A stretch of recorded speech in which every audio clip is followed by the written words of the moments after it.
কিছুদিন আগে ঘটে যাওয়া একটি ঘটনা পেহেলগাম ব্যাসরিন মিনি সুইজারল্যান্ড যাকে বলা হচ্ছে।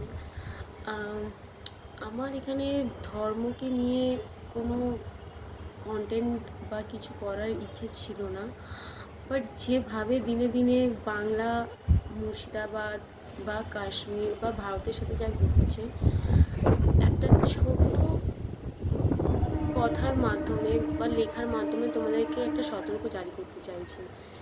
এতে কেউ পার্সোনাল যাবে না, যাদের হেড দেখানোর আছে দেখাতে পারো, but still it's reality and এটা মানতে হবে। ইভেন এখানকার মুসলমান ভাই বোনেরাও শর্মিন্দা এই ব্যাপারে। সো আমার মন থেকে বা আমার এখন বর্তমানে যে সিচুয়েশান চলছে সেটা আমি তোমাদের সাথে শেয়ার করতে চলছি। And it's up to for Bengali who are don't follow their religious and enjoying to others religious each and everything. So তোমাদের এখন টাইম এসে গেছে, বাঙালি জেগে ওঠো।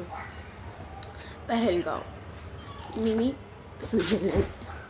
হিন্দু তুমি জাগো, আজকে ওরা লাল, কাল হয়তো আমরা রক্তে লাল হব। আজকে ওরা কেউ হারিয়েছে কাছের মানুষ, কালকে আমরা হারাবো। আমার তোমার মাথার সিঁদুর লাল, মেহেন্দি লাল, তাই বলে পাঠা বলি হব? যেমন কেমন কলিযুগে বাস, যেখানে বাংলার ঐতিহ্যকে শনাক্ত করে শাখা ও সিঁদুর মুছে ফেলে দিতে চায়। আমরা লাল তাই হয়েছে কাল, তোদের কালো তাই হয়েছিস ভালো। কালো পোশাকের ঘাম সহ্য করেছে বাঙালি চিরকাল, তোদের পোশাক যেমন তেমন তোদের মন কালো। হিন্দু তুমি জাগো, কথাই ছিল একতাই বল, তাই বলি ফিরে আনো আগের শক্তি বল। বাঙালি তুমি সব পারো, যারা বেঁচে বেঁচে ধর্মকে মেরেছে, এবার সময় ফিরেছে। মুয়া এক বিনতে দুটি কুসুম আর নয়। বাঙালি তুমি সব পারো, নিজেকে বাঁচাতে আর বিদেশ নয়, লড়াই করো নিজের দেশেতে। ওহে বাঙালি তুমি সব পারো, এবার বেছে বেছে যাবে বাঙালি রেস্তোরাঁতে।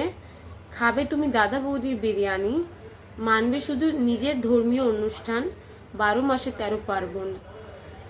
হিন্দু তুমি জাগো, ওহে বাঙালি তুমি সব পারো। সীতার বস্ত্রহরণ শুনেছি সকলে রামায়ণে, কিন্তু বস্ত্র খুলে ধর্মের বিবরণ ঘটেছে শুধু কাশ্মীরে। যারা করতে গিয়েছিল আনন্দ, তাদের পুরো পরিবার এখন নিরানন্দে।